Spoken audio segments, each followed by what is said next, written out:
Welcome to Pennsylvania in Focus. I'm Aliana Carnodal. As 2024 draws to a close, we're taking a look at the top stories out of Pennsylvania from this past year.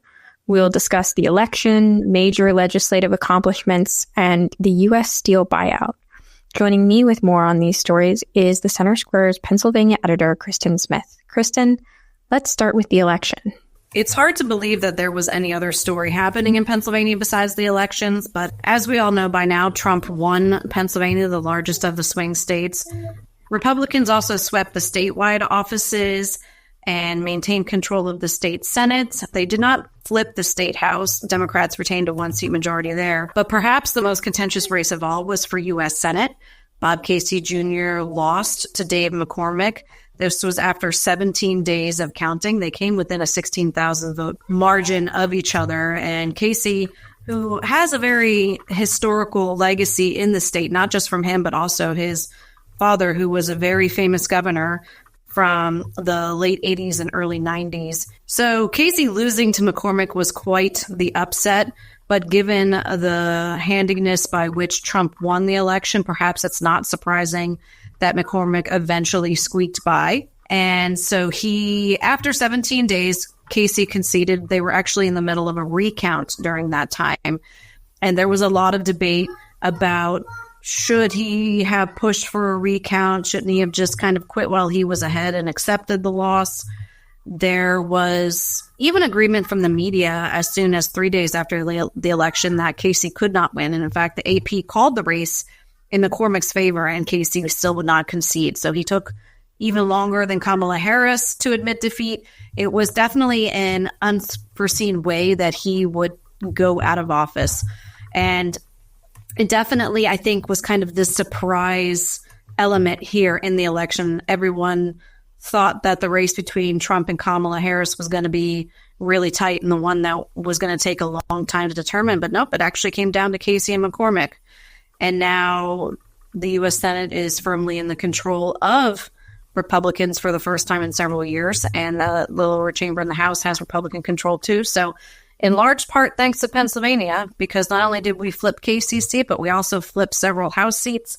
And it'll be interesting to see what this new Republican forward Pennsylvania delegation does in the coming 2 years. And what were some of the big legislative accomplishments in Pennsylvania? So the end of 2024 marks the close of the most recent 2-year legislative session. That's an important milestone because bills are moved on a timeline with the assumption that if they were to pass, they'd have to do it in a 2-year time frame. It's the midway point in Josh Shapiro's first term as governor, and also the end of the first legislative term that he's been governor of. And so a lot of the accomplishments that we've seen over the last 2 years in the legislature are very much the result of Shapiro and House Democrats, with their small majority control, really being able to wield that power around and get what they want, things that they've been asking for more than a decade. I think the biggest example of this would be education funding. We have passed in the last 2 years more than $1 billion in new spending for public schools. The main reason that Shapiro and the Democrats supported such large infusions of money into the public education system is that a recent Commonwealth Court ruling said that our current way of funding schools is unconstitutional, and so the state needs to do something to make things more equitable. We have a large disparity in the amount that local property taxes can support local school districts. We also have an imbalance when it comes to state funding. Republicans did not contest the fact that the Commonwealth Court ruling came down this way. In fact, they could have appealed it and decided not to. So there was broad agreement on both sides that changes needed to happen. However, the idea of how to make those changes happen was different.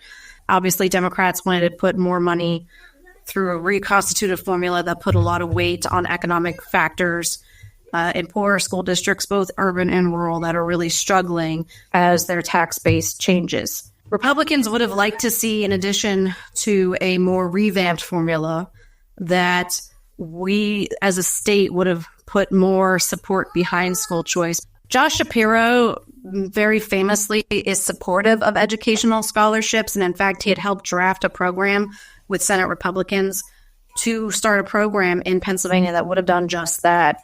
It was in the summer of 2023, and it was nearly about to be passed as part of the budget when at the last minute he vetoed the program itself because House Democrats didn't agree. And at that time, Shapiro laid the blame at the hands of Senate Republicans and said they failed to negotiate effectively with the House. And that kind of marked a big turning point in bipartisanship. It seems that there was a rift forevermore between Senate Republicans and their leadership and the Shapiro administration. It really began this back and forth of them blaming each other every time there wasn't legislative progress on something. And what happened with U.S. Steel this year? U.S. Steel is a perfect example of this ongoing disconnect between the Shapiro administration and the legislature, as it were. But pulling back more broadly, the U.S. Steel is the world's largest steel maker and, of course, the company behind Pittsburgh's reputation as the premier steel city, as it were. And they've been in financial distress for a very long time. They've had a hard time. They've tried and failed over the last couple of years to invest in their own facilities. However, there's been a lot of local pushback, strongly based on the concern about the environment and air pollution. So they've really struggled in that sense. Meanwhile, Nippon Steel, which is based in Japan and actually has some workers already here in the United States, said that they really have a focus on technology that is environmentally friendly and safe and can really bring U.S. Steel into the 21st century. And so they proposed buying the company for $14.9 billion. And they say that the headquarters will stay in Pennsylvania, and a lot of their operations will stay in Pennsylvania and look very much the same, but their facilities will be able to be upgraded in a way that would appease local officials who are more concerned about the environmental impact of the steel industry. But this is something that is it's a very symbolic political football that's being passed around. The Biden administration does not support this buyout. They want to keep U.S. Steel domestically owned and operated. They said it's a national security concern that a Japanese-owned company would be controlling such a large part of, the United States steel manufacturing. President-elect Trump also does not support it. He says that it's a matter of improving our economic conditions here in the United States, raising tariffs on our competing countries, and therefore boosting manufacturing internally, domestically, and thereby improving U.S. Steel's financial standing. The problem with that is that it's not a quick fix. U.S. Steel itself says that if Nippon doesn't acquire the company, then they will probably leave Pittsburgh, relocate to Arkansas, where they already have a facility that's in operation. And so for them, it's more attractive, economically speaking, to go there than to stay in Pennsylvania under the current economic climate. Then you have the input of the steel union, United Steelworkers, who, of course, do not want this deal to go through because they are worried about losing union jobs if Nippon were to take over. And they basically do not trust the company's word that they won't leave Pittsburgh and that jobs won't be lost. And then you have Senate Republican leadership and a lot of other Republican lawmakers who are saying, hey, if this is what it takes to keep the company in Pittsburgh and to keep U.S. Steel up and going, then this is what we need to do. Nobody likes it, but it is what it is. And no one is saying that louder than Senate President Pro Tem Kim Ward. She's the highest ranking Republican in the Senate, and her district just happens to be where U.S. Steel has a lot of facilities. She's very concerned about losing jobs in that region. She herself grew up in economic hardship after her own father lost his job in the steel industry. And so it's very personal to her. And she is upset because Shapiro has not been upfront about whether or not he supports this deal. And she has asked him repeatedly to be public about where he stands. He won't do that, and he is very dismissive of Kim Ward for pressing this. He's saying she's making it political and that he's been working behind the scenes to, negotiate this deal one way or the other. He says it's ultimately not his call.